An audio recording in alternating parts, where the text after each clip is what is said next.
এবং এই সাংবাদিক ভাইরা আপনারা মাধ্যমে আমরা জানাচ্ছি যে প্রবাসে বহু নেতাকর্মী শহীদ রাষ্ট্রপতি জিয়া রহমানের সৈনিক সারা বিশ্বে ছড়িয়ে আছে।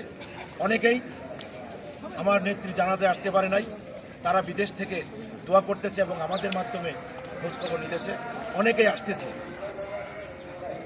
খালেদা জিয়ার মৃত্যুবরণ করায় সারা বাংলাদেশের সারা পৃথিবীর ইতিহাসে রেকর্ড যে তার জানাজায় যত লোক হয়েছে, এত লোক পৃথিবীতে আর কোনো দিন হবে কিনা, আমরা জানবো কিনা, এটা আমরা আপনাদের মাধ্যমে আমরা বলে দিচ্ছি। আমাদের মনে হয় যে এই রেকর্ডকে ভাঙতে পারে না। এত মানুষ দেশটাতে বেগম খালেদা জিয়াকে সারা বাংলাদেশের মানুষ এত ভালোবাসত। শহীদ রাষ্ট্রপতি জিয়া রহমান যখন মৃত্যুবরণ করেছিলেন তার জানাজাও এই জায়গায় হয়েছিল, অনেক মানুষ হয়েছিল, এই রেকর্ডে তো ভাঙতে পারে নাই।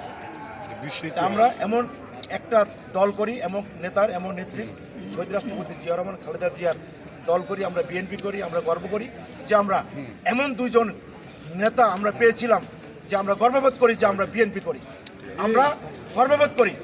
আজকে তার উত্তরসূরি দুইজন চলে গেছেন, কিন্তু উত্তরসূরি রেখে গেছেন আমাদের আজকে বিএনপির যিনি চেয়ারম্যান তারেক রহমান।